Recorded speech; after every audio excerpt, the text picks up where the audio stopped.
E aí, fulanos, como é que vocês estão? Tudo bem? Nós estamos aqui com o primeiro episódio do Fulano de Tal Podcast, beleza? E hoje comigo aqui, Fábio Romão. Isso aí. Prazer estar aqui. Inclusive, faz tempo, hein? Que a gente não conversa. Exatamente. Melhor jeito para conversar, então. Porque tem mês já que a gente não se encontra. Não, eu perdi a conta, mas faz tempo. Também comigo me ajudando lá o João Pedro, a voz do além. Opa, pessoal, como vocês estão? Prazer estar aqui. Aí, João.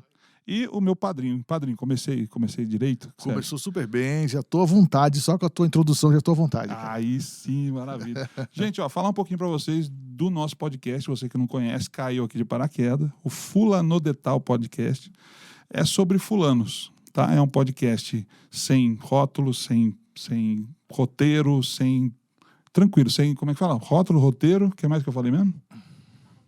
Pauta, isso mesmo. Sem pauta, sem rótulo, sem roteiro.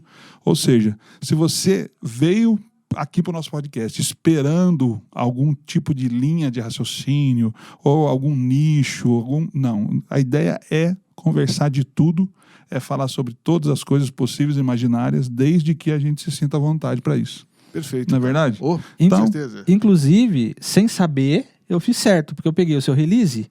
Eu vou ler. Eu falei, eu não vou ler inteiro, não. Eu vou ler metade. Porque se eu ler tudo, eu já sei tudo. Eu vou deixar para conhecer alguma coisa na hora. Claro, então, acabei alinhando com isso sem saber. Ótimo, maravilha. Então é isso. Sejam bem-vindos. Vamos lá, vamos bater papo. E eu queria saber de você, então, Naldo. O que é que você está aprontando nessa sua vida passageira aí? Fala para nós. Exatamente. Como diz o Lério Norman, cantor cristão da década de 70, estou apenas visitando esse planeta, isso, né, cara? Então, é passageiro, né, cara? É que nem diz o rapaz lá do podcast, ele fala assim, está no mundo mais um episódio do e fala lá. Muito bom. Então, atualmente, cara, eu trabalho na área de rádio, né? É meu trabalho oficial, esse que eu pago os boletos.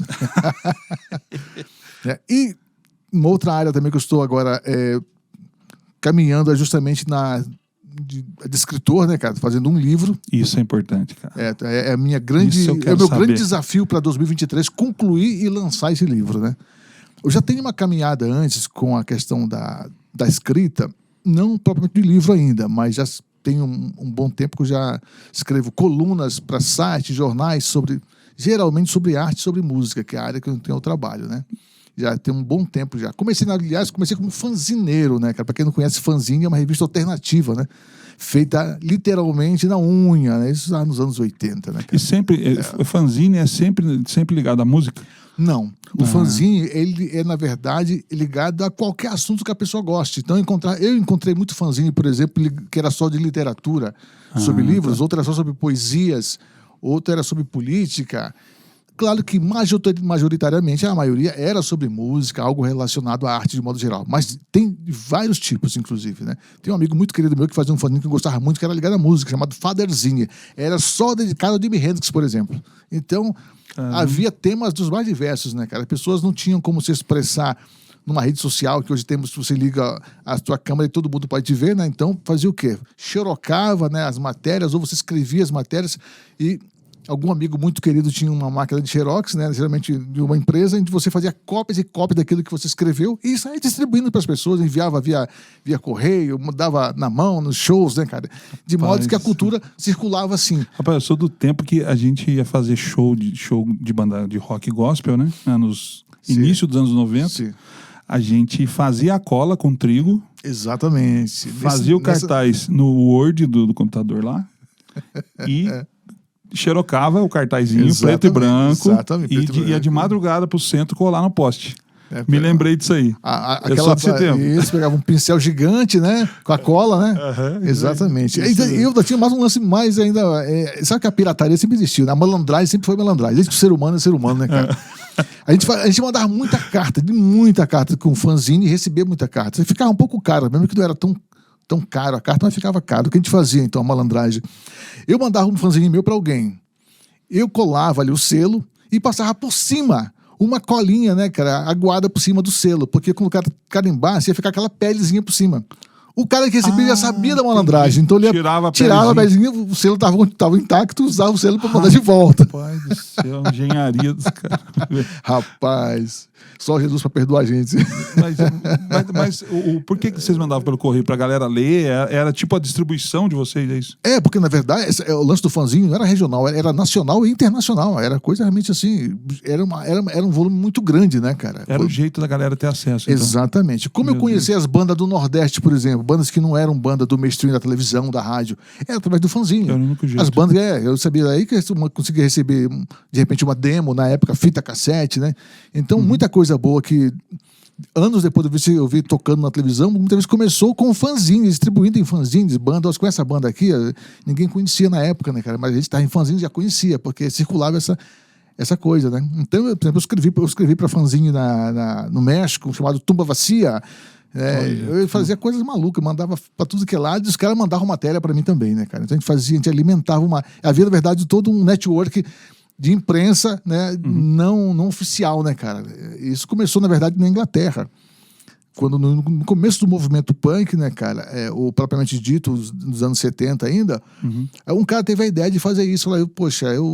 A premissa do punk, na verdade, foi uma frase que resume muito o movimento punk. Quando eu falo, não falo só da música, eu falo, na verdade, da ideologia boa que teve esse movimento. Muita gente associa o nome geralmente a briga de outras coisas. Não é exatamente isso do que eu estou falando. É mais amplo. É mais amplo. Bem mais amplo. Principalmente aquele primeiro. A ideologia básica que, aliás, me impulsionou muito a escrever, a sair da minha casca e começar a me expressar, que até então era um índiozinho, né, que era bem tímido, foi justamente isso. Tem uma frase do punk que me impulsionou muito, chamada do it yourself, ou seja, faça você mesmo. Isso era muito legal, porque o cara falava sobre isso. Olha, se os livros não falam daquilo que você gostaria que as pessoas lessem, escreva um livro. Se as canções não dizem, não se expressam da maneira como você gostaria que as pessoas ouvissem uma canção, escreva uma canção. Isso é demais, cara. Escreva uma poesia, mas faça você mesmo. Não espere pelas pessoas. Levante e faça você. Eu pensei, o negócio é por aí, cara. Aí eu comecei a ter a ideia de começar a desenvolver Ou seja, tem muita gente que é meio punk e não sabe, né? Exatamente. Eu até queria aproveitar e perguntar. Falando de punk, aqui no Brasil, a figura do Supla nesse métier é forte, né? É forte. Então, E aí uma vez eu vi um rapaz falar assim, na televisão eu acho, eu tava entrevistando, ele falou assim, o Supla não é punk, o Supla é pancado. E esse indivíduo que tava dando entrevista se intitulava do movimento punk. Sim. Eu não conheço assim o movimento punk, nunca me envolvi. O Supla, aí curiosidade, o Supla tem alguma coisa de punk nele e o que tem de punk nele? Então, é que tem essa mania, o pessoal do underground, que a gente chama, que é as músicas mais alternativas, bandas, eles não gostam de qualquer manifestação artística que começa a ficar muito popular. Geralmente já dizem que já se vendeu, já virou pop, perde um pouco a graça, né? Eu acredito que eu nunca vi falar do Supla movimento relacionado intrinsecamente em movimento punk. A música dele, sim, copia o estilo, sim, tá? O visual copia o estilo. Somente o estilo nova-iorquino, né? Do punk nova-iorquino, né? O Billy Idol, que o diga, ele é o nosso Billy Idol brasileiro, aliás, né? Então, sotaque, né, também. Mas o punk, propriamente dito, desse que o cara que frequenta o underground dos ambientes, esse cara que geralmente é um cara do proletariado, tem toda uma dificuldade e ele vê todo isso como um desafio para ele a ser vencido, dessa parte o Supla não participa, não participou. Ou seja, daria, por exemplo, para dizer que o punk não é um estilo de música, mas é mais que isso, um estilo de vida, por exemplo. Exatamente, é uma ideologia, um estilo de vida, exatamente. Que tem pouco a ver, na verdade, com violência, na verdade. A violência se deu muito mais por um pequeno grupo que acabou taxando todo o resto, né, cara? Porque, na verdade, o punk era um movimento de contracultura, né? De contracultura. Tentar mostrar com o visual um pouco assim agressivo era, na verdade, a situação que o país vivia politicamente, que a sociedade precisava se transformar. Era essa a ideia, na verdade, da agressividade no visual, não a agressividade física. Eu falo da questão visual. As letras geralmente são de protestos. Todas as letras das bandas punk raízes são letras de protestos sobre a política, sobre as questões sociais, sobre racismo. Então, geralmente sempre um viés preocupado de uma certa maneira com a sociedade. Não eram músicas falando de amor, né, das flores, não tinha muito isso geralmente porque era um viés totalmente realmente assim, e conta esse sistema repressivo que muitas vezes representava na visão de cada um, né, do seu jeito. Era esse o contexto. E foi por esse contato com eles que eu comecei a me interessar e começar a me expressar, na verdade, através de escrever uma coluna, né, falar escrever um texto falando alguma coisa e imprimir e ter coragem de distribuir para alguém, porque a insegurança é muito grande. Né? O cara vai olhar e falar, que bobagem esse cara escreveu, né, cara? Que besteira esse cara. Você tá achando de idiota. É uma insegurança muito grande você mostrar alguma coisa para alguém. Né? Se expor de alguma forma é difícil. É exatamente, muito difícil, né, cara? E eu tentei fazer isso, inclusive, já no cenário cristão, que também não tinha nada disso ainda, mais né, difícil cara? Ainda. É mais difícil ainda, né, cara? Porque os irmãos já não gostam de ler nem a Bíblia, né? Em que época? E outra, em que época também? Isso aí tô falando já do final dos anos 80 para os anos 90. Jesus, aí é complicado. Complica bem, na verdade. Então, era tudo muito assim... As pessoas não compreendiam, na verdade, né? Que você tentava falar A, a pessoa não entendia B, né? E qualquer coisa estranha já parecia que era alguma coisa do mal, né? Isso. Quando fala final dos anos 80, a gente está falando de um movimento que estava acontecendo na igreja evangélica, por exemplo, vamos falar nessa área, das pessoas estarem saindo das igrejas tradicionais, batista, metodista, presbiteriana, tal, cansado com o tradicionalismo evangélico cristão, né, no país. Sim. E estavam se formando as comunidades, né? Que hoje é chamado de igrejas neopentecostais, né? Isso. Então estava tendo como é que fala, um êxodo, né? Dessas igrejas tradicionais. E as igrejas tradicionais, o rótulo que elas colocaram nesse povo foi de hereges. Porque eles começaram a cantar, por exemplo, quando alguém cantava num culto, todos cantavam juntos, né? As pessoas começaram a entender que não foi só Jesus que morreu na cruz por eles, que não foi só substituição, também houve uma inclusão na cruz do Calvário. Né? Isso aí trouxe um abalo teológico, né? Porque o pessoal das comunidades começaram a entender o seguinte, eu também estava na cruz com Jesus espiritualmente, então eu também tenho faça você, meio pânico o negócio, né? Sim. Né? Eu vou agir como Cristo, como um Cristo ressuscitado na terra e tal. Enfim, né? Eu não quero ficar muito nesse cunho religioso somente, né? Quero também falar sobre a cultura geral e tudo mais. Sim. Mas, enfim, estava acontecendo culturalmente um movimento muito complicado. E essas igrejas, uma das coisas que fez o povo sair, no meu entender, das igrejas tradicionais, foi o lance da música. Porque eu vivenciei. Eu ia falar isso, você sentiu na pele, né? Senti, por exemplo, quando eu entrei com uma guitarra dentro de uma igreja X lá, eu fui expulso dela. Não, aqui você não toca com isso. Isso é instrumento do diabo. Bateria, então, nem pensar. Né? Eu via uma bateria, eu vivi o tempo de bateria, da gente ensaiar com uma bateria à tarde para tocar à noite, no culto, e chegar no culto para tocar, a bateria está escondida no porão da igreja, né? Porque não podia. Então, assim, só pra galera sentir um pouco... Situar o clima. Situar o clima, né? Dos anos 80, né? E engraçado que parece que a gente tá falando de 3 séculos atrás, né? Tá aqui, ó. Isso. E violão nem pensar. Agora. Ó, estão falando de bateria. Isso. O pessoal fala, mas violão podia. Não, violão era instrumento de boêmio. Exatamente. Até a década de 60... 50 para 60, na verdade, o violão era proibido nas igrejas. Por quê? Estava associado ao pessoal da noitada, aos boêmios, né? O primeiro cantor brasileiro a gravar e usar um violão numa canção, numa gravação cristã evangélica, foi um camarada, um cantor chamado Luiz de Carvalho. Ele gravou, então, o primeiro trabalho dele usando violão, e que ele foi, isso eu tenho gravado em áudio, que eu entrevistei o próprio cantor. Ele ficou 1 ano e meio a 2 anos proibido de cantar em várias igrejas. Esse material tem em algum lugar? Eu não tenho fita em mas casa. Você tem? Vou masterizar ele. Vamos digitalizar isso aí, meu irmão. Isso.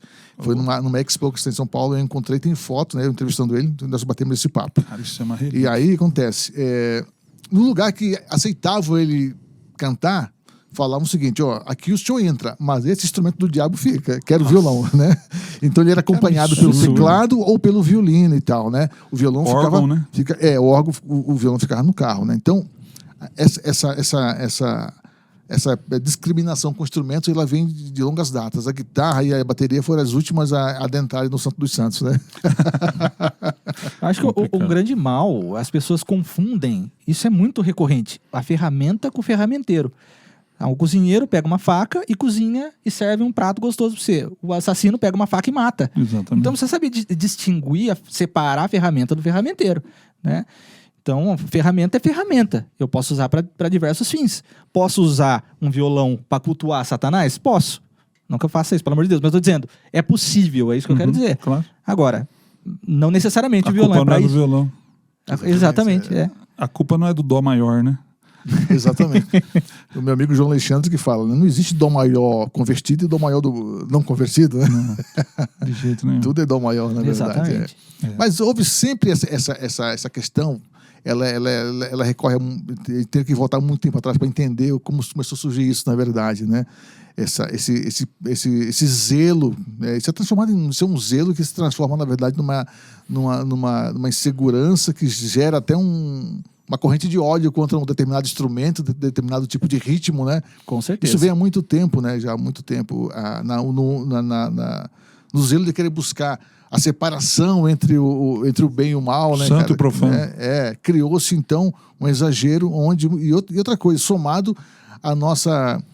existe um problema sério de canonização. A gente canoniza, né, o ritual de uma reunião, não pode mexer naquilo, não pode colocar nada de novo naquilo, tem que ser aquilo ali, como a gente faz há séculos, né? Tem que repetir isso aqui a ser desse jeito. Não traz um instrumento novo, não traz um elemento novo, não traz um ritmo novo, não traz uma proposta nova, que não é legal, né? E às vezes isso aí. é um protocolo doutrinário que não tem nem respaldo bíblico. Os caras tiraram da onde isso, né? Pois é, mas essa luta, ela, na verdade, sempre existiu, né? Olha, nós estamos hoje em 2023. Ainda há discussão na internet sobre o rock, se é do diabo, se não é. Que absurdo. Né? Pra gente que acompanha a música há tanto tempo, já se deparou com isso há muito tempo atrás, na minha opinião, eu calcularia que em 2023 era um assunto já superado, já estava discutindo outra coisa já e tal, né? Ainda se discute instrumentos, né, cara? Então é uma coisa meio recorrente, né, cara? E não é pouca gente, hein? Não, que você associa vai... ainda tem vários fóruns, ao diabo. Se você colocar uma perguntinha besta relacionada a isso, você vai encontrar em um corrente de comentário, cada um mais escabroso que o outro em relação a isso. Que absurdo. Ronaldo, cara, eu fico assim, vendo você falar sobre esse negócio de música de anos 70, anos 80. Assim, eu já tive com você, já fui em workshops, Sim. Já trocamos ideia, tomando café junto. Sim. E, assim, é uma infinidade de conhecimento. Olha, sinceramente, eu fico até perdido em ficar tentando pensar algo que possa ser interessante para o nosso papo aqui agora. Mas, assim, você é muito envolvido com música, né? Sempre.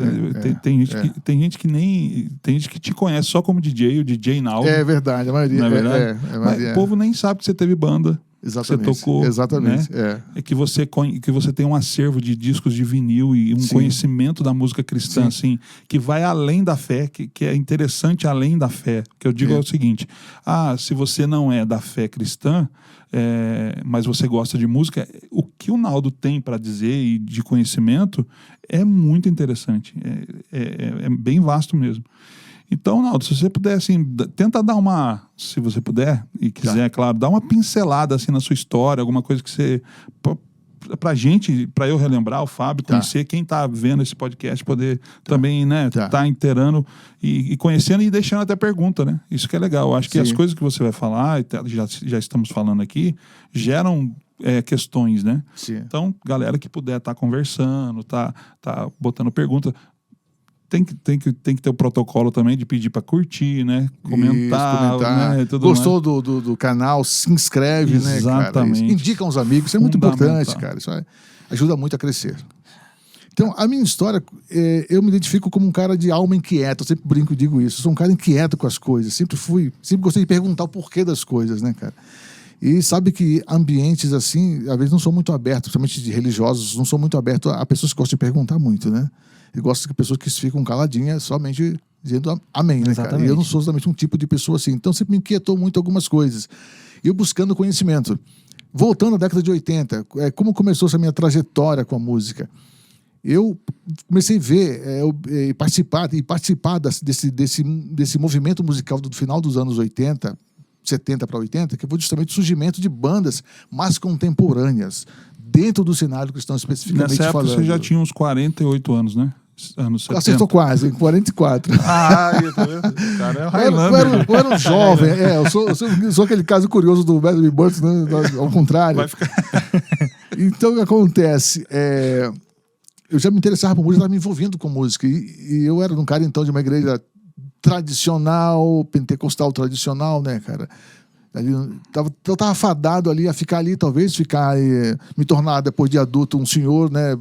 Com 4 filhos andando na bicicleta, com aquele terno, né, xadrez, né, indo pra igreja e tal. Não tem nada a ver contigo isso aí. Terminaria ali minha vida, né, cara? Mas aí cruzou no meu caminho umas figuras muito diferentes, né, cara? Que eu comecei a conhecer na música, que estava trazendo uma novidade dentro do cenário, especificamente música cristã, particularmente nela, né, cara? E eu comecei a me envolver com aquilo, o que mais tarde é apelidado de música gospel, né, cara? Que é um erro muito grande, que não é o nome, na verdade, que se deve dar. É o estilo de música que se classifica no Brasil. Pode ser outro papo. Só essa Sim. influência, esse momento da influência, que você não sabia de nada e começou a receber. Como é que foi? Como é que você sentiu isso aí, cara? Foi uma explosão na cabeça, né, cara? Porque é como você descobrir a pólvora, né, cara? É um sentimento assim... Porque, lógico, o que acontecia? Eu já ouvia alguma coisa de música secular, porque meus irmãos mais velhos já traziam para casa, né? Mas escondido ou ouvia normal? Eu ouvia normal, mas contra a vontade da Dona Maria, que era xerife, né? Que era muito rígida em casa, né? Então eu ouvia ali meio que camuflado, também não dava para ouvir assim, curtindo, né? Mas o irmão trazia algumas coisas. E eu pensava, pô, será que no cenário de cá, que a gente, de fé, não tem nada parecido, não tem nada próximo disso? Então, eu amava tudo aquilo, aquele contexto, mas aquilo ali não representava a minha geração, a minha vida. Não falava no meu linguajar, você entende? Os cânticos muito belos, muito bonitos, mas aquilo não conversava com a minha época. Isso que eu sentia falta, foi uma conexão. Aquilo talvez era um linguajar, os inários e toda que eu via, era alguma coisa de 40 anos atrás, que não representava. Eu queria alguma coisa que tivesse cheiro, cara, gosto e sabor da minha época, né, cara? E eu não encontrava aquilo dentro do cenário, porque a minha ideia não era justamente, eu não pensava na época em viver isso fora da minha experiência de fé. Eu queria viver dentro, né, cara? Mas como enquadrar isso, né, cara? Então, quando eu descobri isso, foi, pô, existe luz no fim do túnel, né, cara? Legal. Só que junto com a luz veio também uma enxurrarada de embates, né, cara? Teológicos, de dúvidas, que as pessoas, elas tratavam de já contra a parede e te colocar todo tipo de acusação em relação àquilo, né? Primeira coisa que você acha que tudo é do diabo, né? Então e você, como um cristão, quer correr então do mal, você não vai querer a coisa que é do diabo, né? Primeira coisa é já começar a meter medo em você, né?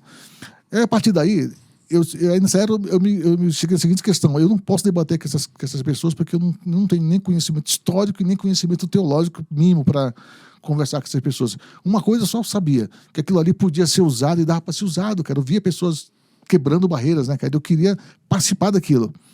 Eu digo isso porque existem 2 tipos de pessoas. Tem as pessoas que querem ficar na janela vendo a banda passar, e tem pessoas que querem fazer parte da banda. Eu sou do cara que queria fazer parte da banda, eu queria fazer parte daquela mudança. Eu não queria ficar, né, na janela ali curtindo a mudança simplesmente. Eu queria fazer parte de algum jeito que eu pudesse fazer. Foi quando eu comecei a me interessar com a música, não só pela música em si, mas com a parte cultural, a parte histórica, aquela coisa toda. Uma época de total falta de fontes, né, na verdade, né, cara? Então eu comecei devagarzinho, pesquisando aos poucos. Eu era frequentador assíduo de bancas de revistas, né? Porque é justamente onde você tinha revistas e os caras acabavam por amizade deixavam eu folhear, né? Que não podia se folhear, né? Bons tempos, hein? Exatamente. Folheava e tal, caçava as matérias, né, cara, e tudo mais. Que cidade isso aí, mais ou menos? Que eu sei que você morou em 420 cidades, né? Isso foi em Vitória, no Espírito Santo. No Espírito Santo. No Espírito Santo, Você folheava lá na banca e tal. Os aquela... fanzines já estavam rolando? Ainda não. Ainda não. Tava folheando e tal, comecei a descobrir algumas coisas. Na época tinha uma revista de rock chamada Rock Brigade. Quem tem mais de 40 anos lembra dessa revista pelo menos, né? A maior revista no Brasil relacionada à música rock e alguns estilos ali próximos. Então eu folheava atrás de alguma matéria, alguma coisa, achava qualquer coisa que pudesse. Aí foi até legal porque com essa minha peneirada eu comecei a descobrir muita coisa que tinha valor cristão dentro de bandas que não eram tipicamente cristãs, né, cara? Mas que falavam alguma coisa que representava a fé. Bastava você ter um pouco de ouvido para ouvir, entender o que o cara está falando, né? Isso foi muito bom, porque às vezes a gente acha que o cristianismo e a fé ela é uma propriedade somente do público que congrega numa igreja. Não tem nada a ver, sinceramente. Então né? Você começou a perceber coisas que os padrões de tradição religiosa eles tampam isso, né? Tampam isso. Começou a perceber coisas assim, manifestações de fé. Exatamente. Em músicas seculares, vamos dizer assim. Exatamente. Que não eram músicas da igreja. Músicas que não são, os cantores não são tipicamente, né, da fé, né, cara? Comecei a conhecer o trabalho do Bob Dylan, né, cara? A música Saved, um trabalho que ele é um testemunho da vida dele. Mas esse cara... Aliás, dá pra focar aí, né? Aliás, estou com uma camiseta do próprio aqui, aí, né, ó. cara? Caramba. Esse cara é um dos caras que mais colaborou com a revolução da música de Jesus, né? Cara, aliás, agora, o ano a passado... referência que eu tenho, desculpa, a referência que eu tenho no Bob Dylan, vocês já viram um vídeo dele naquela gravação do We Are the World, sim. que ele tá viajando. Viajandão. Eu já usei esse vídeo como meme. Procura na internet, ó, Bob Dylan, We Are the World. Cara, a pronúncia é horrível, mas dá pra você achar lá. Mas você entendeu, né? O USA for Africa. Exatamente. É demais, cara. Você já viu? Não, nunca vi. Cara, é demais. Exatamente. É muito bom. Ele, por ser um ícone da música, o cara que... Ele, na verdade, o título dele é... A crítica dá que ele é o cara que ensinou o rock a pensar, né, cara? Porque até antes do Bob Dylan, todas as músicas de rock eram letras bobinhas, né, cara? Ela falava da aventura da garota, que ficou com a garota, quebrou meu coração, né? Beijando a garota no banco de trás, eu vim bêbado da festa. As letras de rock eram todas letras bem simples. Começou assim. Bem simplistas, exatamente. Pra mim, o rock já era protesto. Não. Inclusive, os próprios Beatles acreditam que as músicas deles mais sérias foram depois que eles conheceram o Bob Dylan, que começaram a pensar em fazer músicas com algum conteúdo mais sério, né? Então ele ensinou o rock a pensar, na verdade. É um cara que tem uma profundidade de letra violentíssima na música dele, né, cara? Ele é um cara extremamente, assim, polêmico, porque é um cara... pra lá de viajadão nas coisas, né, cara? Até a década de 70, ele era o ícone da geração hippie. Aí quando chega em 79, ele fala o seguinte, ele chega com um disco chamado Slow Train, falando sobre Jesus. Aí ninguém entendeu nada, né, cara? Ele é um cara que nunca se importou em quebrar paradigma, né? Ele começou como um cantor de folk, que era música com violão, né? Que lá nos Estados Unidos é uma herança muito forte, isso é cultuado. De repente ele aparece... aquela canção Like a Rolling Stone com um trabalho elétrico. Ele foi apedrejado por aquilo, chamaram ele de traidor, maldito, todo tipo de perseguição. Pelos adoradores, fanáticos que queriam que ele ficasse no folk, né? Aí quando chega em 79, ele vira de repente cristão, para um cara que é cultuado pelo que canta protesto. Mais pedrada. Ainda de família judia ortodoxa, para completar. Que isso, cara. Então, aí ficaram mais com raiva dele ainda, né? E ele também falou, não me importo com isso. Então o show dele passou a ser, inclusive, o show dele era você vai achar isso na internet, em todos os lugares, procurar. Eles era boicotados, tinha gente na porta bloqueando a entrada, pessoas ameaçando de morte na porta da casa dele, todo tipo de imaginário de coisa o cara sofreu por conta de ter feito essa decisão dele, né? E de todos os artistas que na época se envolveram com o movimento de Jesus, que acabaram se convertendo, muitos deles, de tudo que eu já estudei, o cara que levou mais a sério é justamente o Bob Dylan. Tanto que ele chegou a fazer um curso de teologia, certinho, bonitinho, na Vinear, né, cara? E tem curso teológico, tem foto dele lá, uma foto raríssima dele com a turma que ele estudava e tal. Um cara que levou muito a sério. E agora, para completar, depois dessa pedrada toda, ele acabou ficando um pouco mais reticente em falar de assuntos religiosos. Mas agora, o ano passado, ele permitiu o lançamento de um box com 3 CDs, eu acho que são restos de gravações da década de 80, que é só música gospel que ele nunca lançou. Tá vendo? Agora foi lançado no mercado. João agora. Pedro, você tá ligado, né? Essas bandinhas de rock porcaria que você ouve hoje em dia, tem que dar graças a Deus ao Bob Dylan. Bom saber, bom saber. Você conhecia Bob Dylan ou não? Só de ouvir falar. Só de ouvir falar. Tá vendo? Agora você tá na hora de você começar a orar por ele, agradecer a Deus pela vida dele. Pode deixar. Tá, então tá bom. Então são figuras assim que eu fui descobrindo, né, cara? Então eu acabei com isso me interessando muito. Só que acontecia.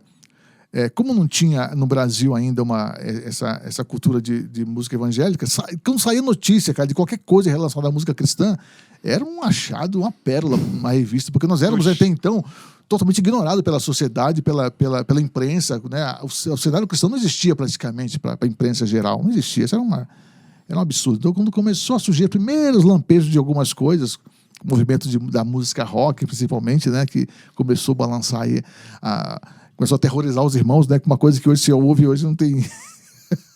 não assusta nem velhinha de 70 anos, mas naquela época parecia que era uma coisa do outro mundo, rebanhão cantando, né? E tal, esses grupos, né, cara?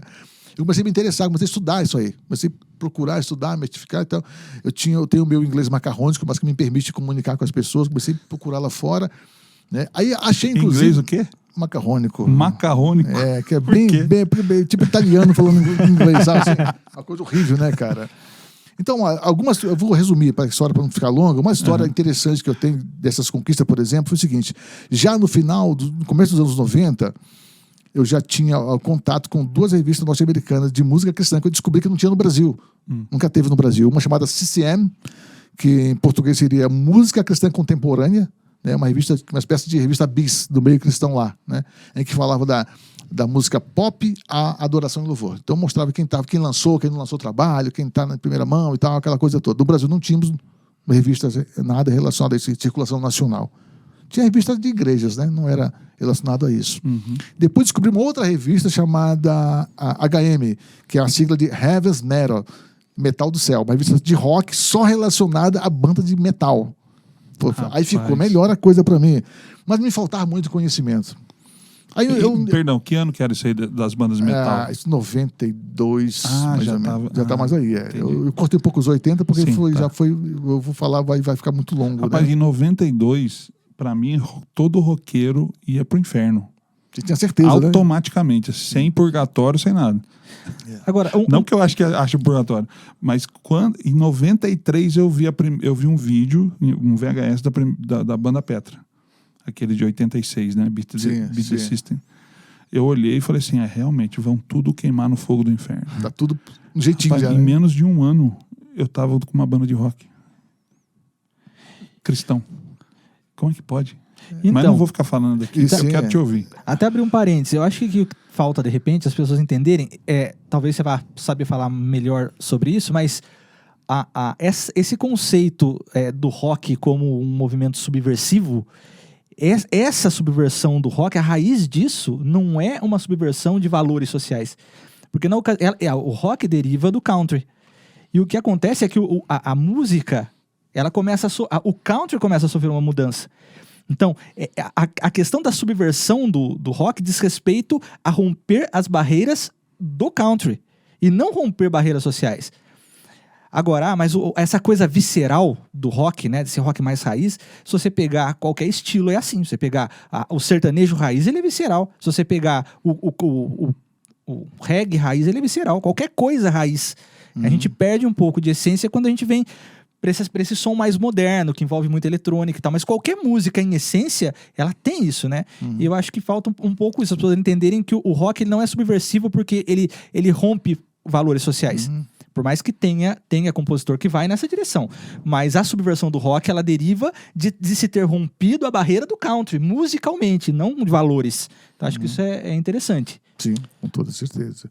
Até como você está falando isso aí, entra numa questão que não sei se cabe agora falar, mas enfim, o lance da diferença eu acho que há uma confusão aí, diferença entre estilo de música, entre segmento, né, da música e a mensagem da letra.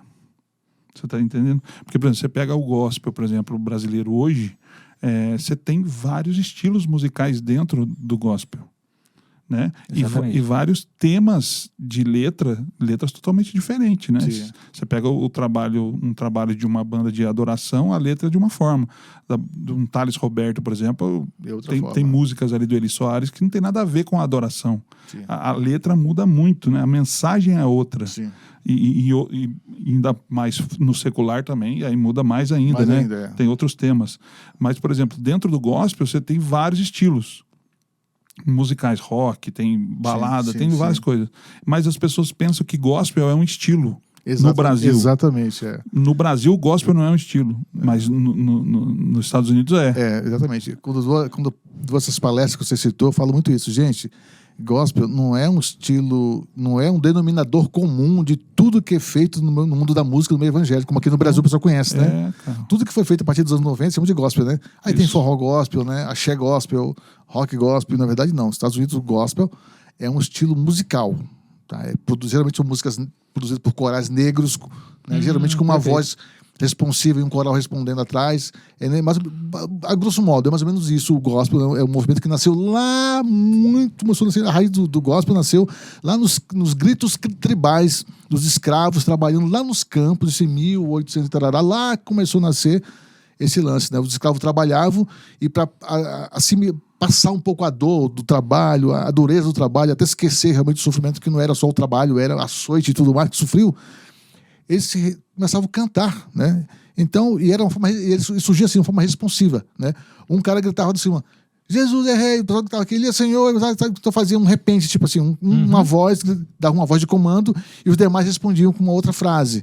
Isso era o grito campais. Daí começou a surgir o que chamamos depois de gospel, evoluiu pro gospel, na verdade, né? Então, é um estilo musical nos Estados Unidos. Aqui no Brasil, a coisa entrou através da Igreja Renascer, na verdade, né? Eles, quando lançaram o trabalho deles, né? Eles lançaram o Hernandes, que é um cara que já entendia bastante de marketing, aliás, não era só um pastor, um cara que tinha uma visão muito boa de marketing e de mídia. Ele estava sabendo, era claro isso, um nome evangélico, era um nome desgastado, era um nome que trazia já um ranço de coisa simplória, de coisa cafona, né, cara? Então, então eu vou colocar um outro nome. Aí tive de usar o nome gospel, que em inglês, descolado, parecia uma coisa diferente. Né? Foi legal, vou usar esse nome que a galera não vai, a galera vai assimilar melhor. E claro, juntamente com isso também ele caprichou, né? Para a época, os trabalhos que a Renascer lançou do selo deles foram um trabalho que a qualidade musical está muito diferente do que era produzido até então pelo meio evangélico, né? Realmente. E outro detalhe, primeiro impactou com as bandas de rock, né? Exatamente. Aí sim. quando aí bandas de rock estava tudo consolidado, ele veio com o Renascer Praise. Sim. Com uma qualidade de música mais congregacional e uma qualidade de harmônica e tudo mais superior, né? Aí vai um detalhe que talvez muita gente não sabe, por exemplo, nessa época ele pegou um camarada fora do meio cristão para produzir esses trabalhos, porque ele sabia que os produtores cristãos não tinham a mentalidade que ele queria imprimir nessas bandas. Que era tudo linguagem, né? Quero um cara que entenda bastante desse estilo, quero um cara que produza esse cara que consiga dar uma linguagem diferente do que está rolando na cena cristã. Aí convidou um produtor que na época não era tão conhecido como é hoje, que é o Bonadiu, Ricardo Bonadiu. Foi ele que produziu todos os trabalhos da gospel, na verdade, praticamente todos. E o engenheiro de áudio era o Paulo Anhaia. Paulo Anhaia, exatamente. São os caras inclusive que hoje aparece nesse documentário do Resgate agora. Exatamente. Então, o Bonadiu estava começando, né, na época. Então, mas já tinha uma mentalidade muito além do que era feito no Brasil, no meio cristão, em termos musicais, principalmente dentro da cena de música contemporânea, no caso, né? A visão dele estava já bem mais madura do que foi produzido no Brasil até então, dentro desse cenário musical. E, obviamente, deu um impacto muito grande no ouvido do jovem da época, né, cara? Ele emplacou o nome gospel. Ficou usando o nome gospel. Então, no Brasil, as pessoas conheceram música gospel como música moderna, né? Tudo que surgiu de moderninho dos anos 90 para cá. E todo mundo começou a usar. Se o nome gospel funciona para vender rock, então vou usar também para música reteté, como o pastor chama, né? Vou usar para Cassiane. Se a Cassiane virou gospel, aí todo mundo virou gospel, porque virou isso aí. Mas na real, não. Na verdade, o nome dessas músicas, classificando elas, se for classificar, é música cristã contemporânea. Esse é o nome real dela. Ou música cristã atual. Esse é o nome completo. Mas você diria que a música cristã contemporânea, tanto a Cassiane quanto a Oficina G3? Sim, são contemporâneas, claro. Agora, no caso da Oficina... Como estilo, por exemplo? Como estilo ou como segmento? Como estilo, diria isso. Né? Agora, claro, a Oficina está na categoria de rock, pop rock, vamos dizer assim, né? E a Cassiane já na categoria louvor pentecostal, né? Isso. Seria mais ou menos isso, né? Essa linha, né? Aí a gente está meio que definindo mais estilo mais estilo musical, exatamente. Então, voltando aos anos 80, só para finalizar ali. De tudo que eu consegui achar de interessante nessa época na mídia, eu comprava ou xerocava, né? E hoje eu tenho tudo guardado isso em uma pasta, tenho guardado todo esse material. Mas daí vai pôr no livro. Vou pôr no livro, isso é tudo pro livro isso, né, cara? As primeiras reportagens que surgiram falando de alguma coisa relacionada no meio secular sobre a música cristã, eu tenho arquivado lá, fui guardando tudo esse negócio, né? Aí em 90, o que aconteceu? Eu conheci, através de um fãzinho norte-americano, eu vi a foto de um pastor muito maluco, um cara com um cabelão enorme, assim, com uma Bíblia segurando assim, e falando de um curso para músico, que quer aprender mais sobre o Ministério da Música, aquela coisa toda. Não só a parte da música em si, mas a parte também teológica, enfim, prometeu dar uma estrutura melhor para a pessoa que lida com música. E embaixo eu vi comentário da galera da banda Petra, White Cross e outras bandas famosas dizendo, olha, esse curso é muito bom, já fizemos, recomendamos, pastor, no caso dele é o Bob Beeman, um cara pode... Eu falei, vou mandar uma carta pra esse cara. Eu mandava carta pra todo mundo nessa época, cara. Que loucura, mano. Mandei carta até pra NASA, cara. Você acredita nisso? É sério? Falaram que a NASA estava mandando foto da Lua pra gente, eu mandei a foto pros caras, mandei a carta pros caras. E os caras mandaram foto da Lua pra mim mesmo. Olha. Claro, grandona, assim, alta resolução, uma coisa da época, não tinha internet, né? Aquilo ali era, maravilha, né? Doideira, né, cara? Eu vou dar, até Esse pra nada nada é fuçado, né? então, velho. Velho. Esse nada é sabe assim? fuçado mesmo. Só uma curiosidade. É. Esse acervo. Porque quando você tá vivendo aquilo, a época das coisas, elas são muito naturais. Sim. Então, por que eu vou juntar? Por que eu vou guardar isso? Então, você gostava ou você teve alguma sacada e olhou pra frente, enxergou, visualizou alguma coisa no futuro? Exatamente. Eu tinha um pouco dessa visão assim, de valores. Eu sabia que isso um dia ia me... Mas sabe que até então, nessa época, eu achava que ia me servir a mim somente. Eu não achei que isso seria possível que alguém se interessasse por isso. Era uma luta pessoal minha de tantas lutas que eu enfrentava, né, cara? Junto às comunidades, né, cara? Todo mundo te cercando, te cerceando de todo jeito, né? Na igreja que eu congregava, teve uma época lá que eu virei uma espécie de leproso, né, cara? Os bancos, aqueles bancos, sabe? Aqueles bancos compridos que sentam a família inteira. Se eu sentasse num daquele, ficava sozinho ali, ninguém sentava no meu... Olha. Já era cabeludo? Já era um pouco cabeludo, né, cara? Eu já fui cabeludo por incrível que pariu. Eu tenho fotos desse momento. Você tem foto, tenho né? foto desses Então, momentos. eu já fui cabeludo. É. E falar pra você, cara, o pessoal batia forte. Bate forte, e eu tô né? falando de anos 2000 já. Ou seja, ontem, né, assim, relacionado a tempo, forte, né? Então, acontece, eu fui guardando por conta disso. Né? Eu preciso desse material. Eu comecei a arquivar, mas sem a pretensão de achar que um dia isso serviria para alguém, um dia escreveria um livro. Não tinha essa pretensão, passar de longe ainda, né, cara? Aí eu mandei uma carta para o pastor Bob Bima, mas não mandei uma carta pedindo nada, mandei dizendo que eu vi num fanzinho aqui no Brasil e tal, e que eu achei muito bacana, que aqui no Brasil não tínhamos nada relacionado à música cristã que oferecesse para o músico, para o amante da música, alguma estrutura. Na época citei o seguinte ainda, aqui somente 2 livros relacionados à música dentro do cenário cristão, e os 2 são mal escritos e são tendenciosos. Eu citei o nome dos livros. É o livro um chamado Rock em Igreja, que foi lançado na época do Rock in Rio. Com Rock em Igreja. É Rock em Igreja. Hoje em dia seria Rock in Church, né? Tudo é E church. um outro livro chamado A Mensagem Oculta do Rock. Esse eu tenho em casa ainda edição. Meu Deus. E os sinos do... Como é sinos de... Sino do Inferno. Já viu esse? Então, eu tenho folheto desse aí, Sino do Inferno. Tem, sim. Eu tive quando foi divulgado, chegou na minha mão. Cara. Sim, então, exatamente. Aliás, foi uma das informações que formou a minha mentalidade de que se é rock, é de Satanás. Diabo, exatamente. Então, eu falei, só tem esses 2 livros no Brasil. Tô liberto, tá? Tô liberto, tá? Por favor, não tem mais... E eu citei para ele, esses 2 livros são, a meu ver, são tendenciosos. Por quê? O primeiro argumento que eu dei para ele é que, para começar, eu contrastei que são escritos por pessoas que não são da cena musical, são pessoas que tiraram recorte de informações e colocaram aqui. Não são pessoas que trabalham, que viveram, que têm alguma autenticidade para certificar isso aqui. Porque, pelo menos quando o cara... Eu posso não concordar com a ideia da pessoa, mas quando eu vejo que a pessoa está no meio, está inserida no meio, que ela tem alguma coisa a dizer, pode ser só uma pessoa equivocada, mas eu tenho que respeitá-la, né? Agora, quando a pessoa escreve de uma coisa que não é o domínio dela, não faz parte daquele cenário e se põe a colocar aquilo como um divisor de água, certo e errado, eu não tenho como mudar a minha opinião. Pior quando esse tipo de gente é financiada, né? Porque foi uma coisa que varreu o país. Sim, exatamente, varreu o país todo. Todo mundo recebia isso aí em mãos, né? Através de um jornal, alguma coisa chegava. Mas volta lá pro Rock em Igreja. E tal, tinha o Rock em Igreja, né, cara?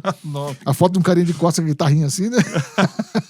E o tal A Mensagem Oculta do Rock. Esse livro eu tenho, né? Que é justamente um lance meio tenebroso, de fogo do inferno assim, no livro, né? Pra assustar os irmãos, né, cara? Aí passou alguns meses, cara, e pra minha surpresa, eu nem lembrava mais da carta, na verdade, porque eu escrevia tanta carta, né, velho, que eu não lembrava mais do que eu tinha mandado. Me chegou em casa um pacotão, assim, dos Estados Unidos. Eu falei, cara, será que eu pedi alguma coisa? Não lembro. Pô, agora eu tô ferrado. Agora, será que vem aqui? Aí eu abri a carta, abri o envelope, o pacote, e era justamente uma carta, junto com ela, uma carta do pastor Bob Bima, dizendo que ficou emocionado em saber que alguém na América do Sul conhecia ele.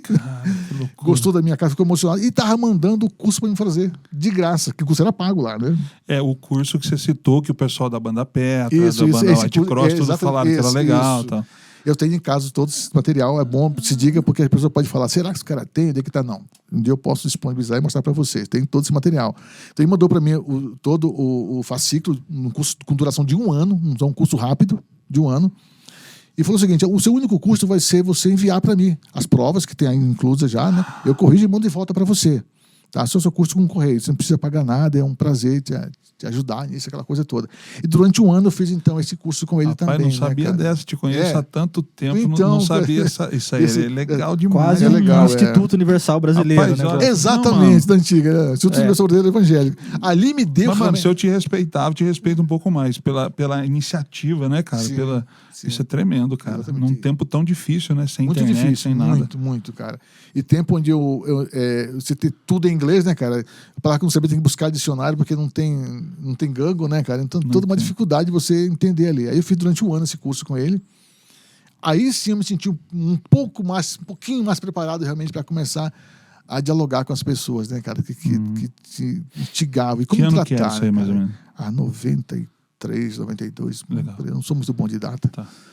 E aí começou, então, a minha curiosidade foi me levando cada vez mais para um lado e para o outro, né, cara? A coisa de entender o mainstream cristão. Mas até então eu não tinha a ideia ainda que isso poderia ser transformado num livro. Eu fui entender, na verdade, que seria legal um livro depois que eu comecei a fazer workshops, que foi outra iniciativa minha. Eu falei, a igreja não tem muito... As pessoas... Se eu esperar que a igreja em si, quanto instituição, quanto o pastor se interesse em falar desses temas, provavelmente nunca vai acontecer. Então eu vou começar a fazer workshops. Quem quiser aceitar o local, eu vou lá e falo. E eu vou dizer para você, eu já realizei evento, tá? O pessoal que está assistindo aí, já realizei evento, chamei o Naldo para dar workshop, participei. E assim, e já fui em workshops, que não era eu que estava realizando, do Naldo. E sempre novidade, sempre coisa legal, sabe? É impressionante como a gente não consegue fomentar isso mais. E o livro vai ajudar demais, né? Vai ajudar muito. O livro, Muito na bom. verdade, surgiu como a ideia do livro. Em 2019, eu conversando com um amigo meu, eu lembrei com ele, falei, puxa, cara, 2019 faz 50 anos, tá fazendo 50 anos então, né? Em 2019, que foi lançado o primeiro LP considerado de rock na música cristã mundial, cara. Nos Estados Unidos, né? Em 69 foi lançado o primeiro LP de rock. Olha só. Tá fazendo 50 anos, cara. Aí um amigo que tava comigo falou, puxa, cara, você podia aproveitar e fazer alguma coisa relacionada a isso. Eu falei, eu tava já com vontade de fazer, mas tava com aquela onda. Queria achar um porquê para fazer o workshop. Então, falei, isso aqui é o porquê. Né, cara? É um LP que eu tenho em casa também, que é uma raridade, que eu acho que eu já vi na internet, nunca vi ninguém com esse LP aqui no Brasil, pelo menos, né? Eu tenho a edição de 70, uma edição feita um ano após o lançamento oficial, né? Desse LP, né?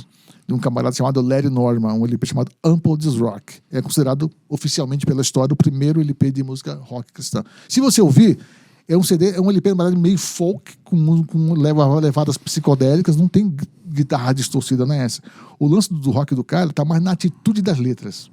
O Larry Norman conseguia colocar tudo numa letra só, coisas que ele dialogava com a geração dele de um jeito que nenhum cantor cristão da época dialogou, sabe assim? Ele conseguia colocar na mesma música doença venérea, droga de Jesus. Sabe assim? De assuntos que a igreja jamais trataria. Numa música cristã, ele colocava assuntos dos mais diversos. Na época, era uma época dos anos 70, era uma época muito mística, né? Onde todo mundo estava embalado, né? Ou no cristianismo, que estava no cristianismo, quem estava nos cristais, né, cara? No zodíaco das coisas.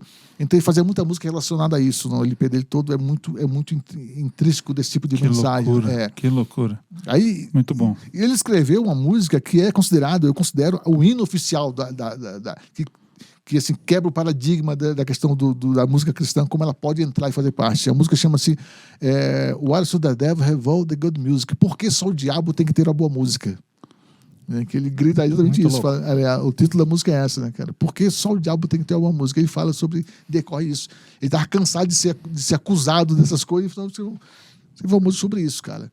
Como resposta, né? Uma música que eu considero ela a música mais importante, que simboliza o movimento dos anos 70, né? Essa quebra de paradigma, assim. Diante da época, né? Se você pensar com a mentalidade da época, essa frase ela é bombástica. Bombástica. Hoje talvez nem tenha muito significado. Exatamente. Até porque o diabo tá produzindo agora umas músicas bem ruins, né? Tá. Brincadeira, né? Piadocas. Mas é incrível, né? Mas enfim. Mas é incrível como o diabo sempre entra na história da música. Agora, recentemente, botando um assunto, a gente vai lá e vem cá, né? Que me veio à mente eu vou compartilhar agora, tem uns 8 meses atrás ou menos, o Sebastian Bach do Skid Row, né? Lembra o loirinho bonitinho da banda Skid Row? Ele colocou num Twitter dele o seguinte, tudo bem, a música pode ser até A música pode ser até de Deus, mas o diabo tem as melhores faixas. Velho, olha, cara. Tá vendo? Então sempre entrou no contexto essa coisa, Sempre, né, cara? cara. Sempre entrou no contexto do diabo, sempre esteve Esse meio que... dualismo, né? Sempre Aquela existiu, coisa. Quando eu acho que morreu, vem um cara e fala uma bobagem dessa, assim, sabe? Então sempre teve, sempre vai ter no cenário da música. A crença, a religião vai estar sempre intrínseca dentro dessa arte, principalmente da música, né, de modo geral, né, cara? Agora você falou do primeiro disco considerado de música cristã, Rock. rock cristão Sim. da história, né? Foi de 69. Aí a gente pode até criar um corte aqui, né? Pode. Vamos lá, pum, cortou, para falar sobre o evento do dia 28. Falar sobre Vamos. o evento do como é que é? Café com? Café com bolacha. Ah, então quero ver você me ensinar como é que fala com a câmera. Vamos lá. Dia 28, Café com Bolacha. Venha curtir o melhor do som analógico juntamente com a gente. E esse disco vai estar lá, você vai levar lá. Vai estar lá. Pra quem Ah. quiser pegar, ouvir no modo mais retrô possível. que Pegar é- direitinho, né? Não é Isso, pegar botando o dedão, não Isso, nada. lembrando que ali a Por música favor. física tem que ter um cuidado, né? Se você vai Exato. riscar o disco, né, cara? Né? Isso. Não tinha coisa pior nessa época que você emprestar pra alguém um LP e voltar Voltar riscado. arriscado. Meu Rapaz, Deus, eu passei por isso. É. Eu passei por Você isso. saía do sério, mano. Então, gente, Café com Bolacha, dia 28. dia 28 de É, ó, janeiro agora. Nós estamos né, cara? gravando, nós estamos gravando agora sábado, então é sábado para nós aqui, é sábado que vem, Isso. né? Então, dia 28, sábado, anota aí. Isso. Um ambiente retrô, tá? Quem quiser só entrar em contato com alguma informação que deve estar aqui do podcast. A gente, Vamos colocar na né? descrição tudo. A descrição Aham, certinho, com certeza. beleza? Legal. E é isso, cara. Então, daí foi partindo da minha curiosidade. Eu fui estudando cada vez mais, procurando livros cada vez mais, né, cara? Então, eu tenho em casa hoje um acervo considerável de material também didático, né? Sobre tudo que eu achei sobre música, de modo geral. Não só música cristã, mas de modo geral, porque a gente acaba compreendendo outras coisas, visualizando outras áreas também. Gente que tem muito valor, que pode ser agregado ao evangelho, né, cara? Quando se trata do valor artístico das coisas. Aí foi pesquisando e Demais. continuo pesquisando, na verdade, né, cara? Caramba, É. muito bom. Uma mulher histórica, por exemplo, que tá fora do meu livro, porque ela tá... Assim, o livro, voltando ao livro. Aham. Voltando a falar do livro. Depois depois do livro, quero falar um pouquinho da sua versão DJ. Tá, ok. O livro, ele é um resumo de 50 anos, na verdade. O livro começa em 69, vai até ao ano 2000, mais ou menos, tá? Beliscando no 2000. Então, o livro não é lá para trás, embora eu poderia falar. Eu tenho estudado e eu posso hoje dizer para você que eu consigo te falar a história de como era a igreja, a parte da enologia da igreja da Reforma Protestante. Lá para cá eu posso conversar e contar para ti como é que era a liturgia, como é que eram os cânticos, como se fazia a música naquela época, né? Tem todo já um estudo, já vem... É que a gente acaba indo atrás da coisa, a coisa vai ficando, né, mais longa, você vai lá para trás, né, antes mesmo do Lutero, como se formou toda essa mentalidade da música, né, no meio cristão, como ela foi formada, porque hoje a gente acredita, porque hoje a gente escreve, porque a gente canta desse jeito que cantamos hoje na igreja. Né? Inclusive na métrica, na mensagem, na letra, como se copia isso. Mas o livro, ele trata de 69 para cá.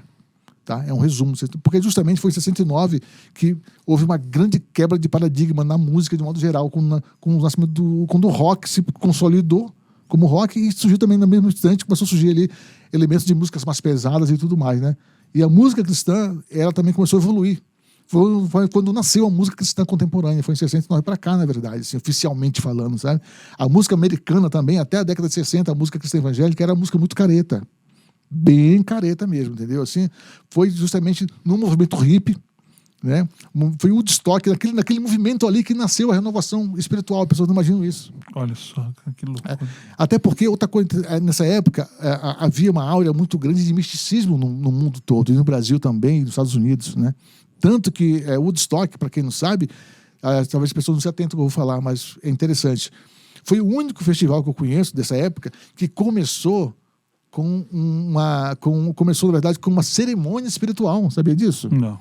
Também não sabia. Na não. época, os Beatles estavam totalmente ainda impactados com a coisa do Hare Krishna e levaram todas essas autoridades de Hare Krishna para abrir o Woodstock. Foi aberto com uma reza, com uma menção espiritual. Havia, então, um contexto espiritual em Woodstock, na verdade. A gente acha imagem disso? Acha Acha. sim. Mas todo mundo que assiste o TikTok nunca parou para ver o início, então ele não sabe disso, na verdade. Porque, assim... Quando você fala do estoque, você vê o quê? Você vê a Janis Joplin, o Isso, Jimi Hendrix, a coisa né? acontecendo, rolando ali e tal. Você pega o começo, você vai ver Porque todos... as coisas erradas, elas marcam muito mais, né? Até pelo instinto de sobrevivência do ser humano. Isso é normal. Isso não é uma falha do ser humano. O ser humano, ele tem essa capacidade de firmar na mente, na memória, o que foi ruim, justamente pela capacidade de sobreviver. Ou seja, o homem pré-histórico, como é que ele fazia? Ele tinha que saber onde estava o perigo. Né? Então é natural, né? Mas as pessoas elas deitam nisso, né? Elas sentam nessa situação, né? Então, assim, porque do mesmo jeito que em Woodstock aconteceu muita coisa errada, muita coisa que a gente entende que não foi legal, né? Espiritualmente e também na relação humana, independente da parte religiosa, porque eu não quero... Eu vou fazer muita força para que o nosso podcast aqui não seja uma coisa com um padrão estabelecido, enfim. Mas as pessoas precisam entender que em tudo há algo para se aproveitar. Exatamente. Essa é a minha mentalidade. Eu sempre acho alguma coisa a ser pensada ali, né, cara? Exatamente. Apóstolo Paulo, né? Exatamente. Eu sempre digo isso. Quem tem ouvido para ouvir, ouça. Porque Jesus falava isso porque há muitas pessoas que não vão ver graça nenhuma em alguma coisa que alguém está falando. Mas quem tem um ouvido mais atento, peraí, os caras estão falando alguma coisa, eu tenho algo a aprender com esse negócio aí. Parece uma bobagem para muita gente, mas há alguma coisa que dá para ser aproveitado. Maravilhoso. Então o Woodstock nasceu nesse contexto religioso, esse evento, e dentro desse evento era uma geração que todo mundo estava desesperado, né, cara? Havia uma pós-guerra, havia uma iminência de uma guerra nuclear, como hoje acontece, então a população estava totalmente em busca de liberdade, em busca de experiências religiosas, experiências espirituais, né, cara? E foi nesse contexto que começou a fomentar, ali começou uma brasinha a arder de uma renovação que começou a varrer os Estados Unidos. Do Jesus Movement, conhecido, que criou a Jesus Music, foi uma renovação que varreu os Estados Unidos e a Europa, né, cara? Impactou tanto o país que mudou realmente a cara e a cultura do país, na verdade. Nos anos 70, de cada 10 músicas que chegavam aos primeiros lugares nos Estados Unidos, 7, 8 era música relacionada a Jesus, pra você ter uma ideia. Feito muitos deles por cantores que não eram cristãos. Gente que nunca teve contato cristão, propriamente dito, mas sentia-se vocacionado por algum momento. Você pega, por exemplo, o primeiro LP da banda Queen, há uma música chamada Jesus ali. O grupo não tem nenhum viés religioso propriamente dito, entendeu? Mas nenhum, na verdade, né? O próprio compositor, que foi o Fred Mercury, nunca foi cristão, ele frequenta uma outra religião, não lembro agora o nome dela exatamente, mas ele se sentiu compungido a escrever alguma coisa, porque é uma que estava tão latente, estava tão presente no ar, vamos assim dizer, né, cara, que tentava escrever alguma coisa a respeito, né, cara? Esse movimento espiritual, eu digo isso, o livro não se trata, na verdade, só de música, se trata de uma renovação espiritual. O livro conta um avivamento, na verdade. Tá? Quem vai ler o livro e encontrar que vai ser só sobre música em si, banda e tal, está enganado. O livro ele conta uma renovação espiritual que varreu os Estados Unidos, gente que foi impactada. As pessoas na época se batizavam aos montes, na praia, porque as igrejas sequer, as igrejas instituídas não aceitavam essas pessoas. Então, os caras andavam perambulando, as pessoas se reuniam em cafés, se reuniam em casa, se reuniam em lugares pequenos, simples, onde qualquer lugar que se reunia para poder comungar alguma coisa. Eu tenho cenas da década de 70 fazendo Santa Ceia na praia, né, cara? Porque não tinha lugar para ir. Não era porque gostava, achava bacana. Uau, não é isso. Então, é que não tinha lugar para ir. Entende? Ninguém aceitava. Os tradicionais não aceitavam. A primeira igreja que abriu porta para esses caras foi uma igreja pequena, que tinha um público inexpressivo, mas que o pastor se sentiu motivado a fazer algo novo. Falei, eu vou abrir a porta para esse pessoal. Essa história eu conheço, que eu já ouvi da sua boca. Isso exatamente, o pastor Chuck Smith. Ele abriu a porta da igreja dele e todos os membros que então frequentavam estavam lá acomodados, tranquilos, gostosinho com Jesus lá no quentinho, né, cara? Sentindo-se incomodados, né, cara? Aquele bando de louco entrando, cabeludos, descalços, né, cara? Sujos, barbados, né, cara? Aquela coisa toda. Chamaram a atenção dele, cara. E então ele lançou um memorando, falou e deixou escrito na porta uma frase que ela é símbolo também, para mim, simboliza muito o que era o movimento dos anos 70, o que foi a renovação dos anos 70, né, cara? A frase fala o seguinte: se é por causa dos nossos bancos almofadados e limpos que vocês se incomodam, que as pessoas sentem, eu sou muito a favor que se faça, então, banco de madeira ou de ferro, que fique fácil lavar e não tem problema. Se é por causa dos nossos tapetes lindos, almofadados, tudo muito cheirosos, que vocês pisam e sentam aqui na igreja, então também sou a favor que nós possamos arrancar esses tapetes e deixar no cimento puro, não tem problema, as pessoas possam sentar no chão e não ter problemas com isso. O que eu quero é que nunca mais alguém deixe de entrar nessa igreja por conta da sua aparência. Que maravilha. Né, cara? É isso E aí, cara, eu tenho foto dessa igreja, inclusive, tenho foto dela, ela lotada de gente sentada no chão, todo jeito lá, né, cara? E assim, aconteceu acontecimentos assim, tremendos que aconteceram. Então, o livro trata-se disso. E eu faço um paralelo com a história do Brasil também, tá? Outra parte interessante do livro é essa, que eu estava esquecendo de falar. O livro não conta da história americana, eu conto um pouco da história americana e faço um parâmetro com o Brasil, o que acontecia no Brasil na década de 70, nessa época. Quais as bandas, qual era a nossa mentalidade musical da época. Aos anos 80 também, a mesma coisa. Né? Olha, enquanto os Estados Unidos estavam acontecendo isso na música, acontecia isso dentro do avivamento, acontecia essas coisas, aqui no Brasil nós estávamos caminhando nessa forma. Assim, a mentalidade cristã, das mensagens, da escritura, eram dessa forma, eram feitas desse jeito e tal. Então, tento fazer sempre paralelo para a pessoa entender um pouco da história brasileira, que também não é contada. Que outra coisa que me motivou a fazer o livro foi isso. Eu vejo muita pessoa falando das bandas e toda a contribuição é preciosa. Mas eu sinto falta assim, de trazer conceito do que está sendo falado. Por que aquilo aconteceu? Sabe? Não adianta só dizer para você, olha, essa banda é muito importante, viu? Lançou uma música linda. Olha, no dia que eles foram gravar, caiu um raio, mas Jesus sustentou e deu certo. Que bom. Ou seja, não é só a música em si. Exatamente. É o desenvolvimento das pessoas, da sociedade, isso, das exatamente. relações. O crescimento espiritual por trás disso que aconteceu, os desafios que houve, enfim. A pessoa entender exatamente... Eu trato o livro, inclusive, de uma maneira cultural também. O livro também não tem. Eu tento fugir do cunho religioso no livro, escrever com maneira religiosa.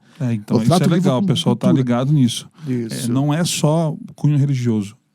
Tá nesse universo, mas, acima de tudo, as relações entre seres humanos, né? Isso. Eu falo isso muito. Eu atendo aqui, nós estamos no Estúdio 1, né? Um estúdio de produção musical. Então, eu atendo muita gente de religiões. Já gravei Hare Krishna, já gravei espírita, católico, evangélico. E as pessoas me perguntam, mas por que você trata a gente assim com tanta naturalidade, né? Para mim é tudo muito natural. Não é questão de tratar bem ou mal, mas natural. Falo, porque para mim, acima de qualquer credo, tá a relação humana. Sim. Né? A religiosidade das pessoas vem e vai. Mas a relação humana, ela tá acima disso aí. Com certeza. Eu creio nisso, né? Inclusive, antes de começar, né? A gente estava falando sobre as experiências, de vivenciar experiências. Isso é uma outra coisa também, conceito que as pessoas têm. Muita gente que projeta viver experiências indo para lugares, enquanto a maior experiência que a gente pode viver é conversando com pessoas. Não tem experiência melhor que essa. É verdade. Né? Eu mesmo sou um cara que gosto muito de ouvir histórias das pessoas. Eu sento para ouvir, isso eu acho maravilhoso. E se surpreende muito, né? Pessoas que você imagina que tem uma história interessantíssima, tem uma história incrível. Não, porque assim... Estão perto de você, do seu lado, às vezes. Exatamente. Eu sempre ouvi falar dos vanguardistas. A primeira vez que eu tô conversando com um. Eu tô dentro da minha cidade, frente, pertinho da minha casa. Eu não precisei ir para a Europa para viver uma experiência dessa, né? Sim. Então acho que de repente falta um pouquinho a gente ficar mais atento para aproveitar essas oportunidades de se relacionar com pessoas. Bom, nós estamos partindo pro final. Isso. Né? E uma curiosidade que eu tenho, acho que o João Pedro tem também, que ele até me mandou mensagem aqui, né, João? O que você quer saber dele? Fala aí. Cara, é porque assim, você falou do rock, né? De alguns caras que foram precursores, né? E assim, hoje eu vejo que o rock cristão tem bastante bandas, enfim. Mas assim, a primeira vez que eu ouvi falar de você, Naldo, foi o DJ Naldo, né? Da música eletrônica e tal. E assim, hoje eu no Brasil principalmente, cara, eu não conheço nada de música eletrônica, assim, de artistas, enfim, de pessoas fazendo coisas com cunho cristão. Até nos Estados Unidos, assim, que eu conheço bandas de rock, um monte, eletrônico, quase nada. Sim, você provavelmente conhece qual que foi o precursor, assim, umas pessoas que começaram a entrar nesse meio cristão com a música eletrônica, que a música eletrônica é sempre vinculada com muitas drogas, né, os festivais, verdade, enfim, né, tem muito disso. Quem que foi uma pessoa que iniciou com isso na parte cristã, com cunho cristão? Aqui no Brasil? Sim, no Brasil. Então, eu não sei exatamente, como eu te falei. Eu comecei no começo da década de 2000. Então, foi um bom tempo atrás já, né? Nessa época, a internet estava engatinhando, bem engatinhando ainda. Então, não tínhamos ainda toda essa rede social que a gente sabe facilmente hoje, né? Quem é quem, onde é que está o quê. Não tinha, né, cara? Nem tinha ainda o tal do Orkut, não existia ainda. Verdade. O falecido Orkut não existia ainda. Não existia. O Orkut que é 2005. Então, reza a 2006. lenda, né? Alguns dizem, eu não gosto de falar isso porque parece que você está se autoproclamando, né? Mas um dos precursores sou eu, pelo menos, na música eletrônica, dentro do cenário cristão, né? Pela história que eu vejo, né? Das pessoas contando, porque é o seguinte, eu já toquei em vários lugares do Brasil. Em todo lugar que eu chegava naquela época era uma novidade, as pessoas não tinham a menor ideia, na verdade, que existia, inclusive, música que pudesse ser apreciada de maneira eletrônica dentro do cenário cristão, né? Aqui no Brasil, pelo menos, não tinha, né? Só uma observação, eu, por exemplo, sou uma pessoa assim, razoavelmente relacionada com a música no Vale, né? Até porque eu tenho um estúdio, tive banda, toquei vários estilos de música, não toco um estilo só. Então, enfim, música eletrônica, em Pinda eu só conheci o falecido Renato Júnior. Renato, né? Brother, amigão. E em Taubaté você, não vi outro. Isso. E outra coisa, eu nunca vi um artista de música cantando. Um artista de música eletrônica gospel cantando. Nunca vi isso. Então, o primeiro evento do Renato, inclusive, foi o que eu toquei. Ele foi me convidar em casa. Ele não tinha, né, um conhecimento básico na época, né? Ele chegou em casa e tinha rádio. Ele falou, vamos fazer um som, vamos. Eu tenho fotos do primeiro evento que eu toquei aqui com ele. Eu não conheci ele, na verdade. Não sei como ele me conheceu. Acho porque eu acho que eu também toquei nesse evento. Eu acho que tocou também, né? E esse primeiro evento lembro de sei lá. Exatamente. Agora, um cara que me inspirou muito na música é um cara que é cristão também, mas ele é muito um cara assim... Ele não frequenta exatamente os mainstream do meio cristão, mas ele se considera e a mensagem dele é muito cristã sempre. Eu acho que ele é um cara cristão em todos os pontos. É um DJ produtor muito famoso nos Estados Unidos, muito cultuado nos anos 2000, principalmente, chama DJ Mob. DJ Mob. Ele usa o apelido Mob porque ele é o descendente direto do escritor daquela série Moby Dick, daquele clássico do livro, né? O escritor DeVille, DeVille. Então ele acabou se apelidando, né, cara? Ele me inspirou muito porque eu vi muita música cristã antiga que eu já conhecia, gospel antigo, quando digo antiga, música da década de 40, que ele remixou e colocou nas vibes do mundo inteiro tocando, cara. O cara, ele é músico, instrumentista, ele é produtor, né? Não é o DJ que só pega a música dos outros e remixa, não. Ele produz músicas próprias também, né? Do zero. E do zero, exatamente, né? Tanto, vários filmes, inclusive Matrix, a abertura, tudo foi ele que montou, tudo foi ele que fez, é um cara muito, muito nesse mainstream, né? Então, quando eu conheci o trabalho dele, pensei... Eu já tinha esse pensamento de sempre trazer... Quando eu falei da alma inquieta, né? Falei, poxa, o rock é uma coisa meio consolidada na cena cristã já, cara. Mas eletrônico não tem, cara. Não tem nada sendo feito, né, cara? E eu pensei, poxa, eu vou arriscar nessa área, eu vou começar a pesquisar um pouco mais e ver como eu trabalho com isso, né, cara?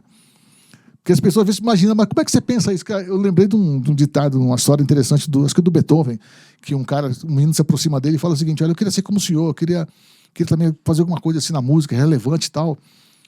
Ele falou, mas eu não sei, o que você quer? Não, o senhor tem que me contar, porque... Mas como eu tenho que te contar? Não, o senhor compôs a sua primeira canção com 4 anos, e o Rambo tinha 11, né? Então, mas o problema é esse, eu não perguntei pra ninguém, eu fiz. Você tá me perguntando uma coisa que eu não sei responder. Porque eu próprio não perguntei pra ninguém, eu fui e fiz simplesmente. Que saiu. Saiu. Cara, que então, faça como eu. Faça, cara. Faça você mesmo. Cara, Voltamos no começo da conversa. Do it yourself. Faça você mesmo. Entende? É isso aí. E foi o que eu fiz. Falei, pô, já toquei em banda, outras coisas, já tinha uma base boa do que é cabível, do que não é, etc. Foi me especializando e foi fazendo a coisa acontecer. Então, eu acabei tocando... Já toquei em Manaus. O lugar mais remoto que eu toquei, por exemplo, como DJ, foi no Brasil, música cristã, que é uma novidade também, você ir para um lugar distante desse tocar. Toquei em Rondônia, que é a fronteira lá com a Venezuela, numa cidade chamada Vilhena.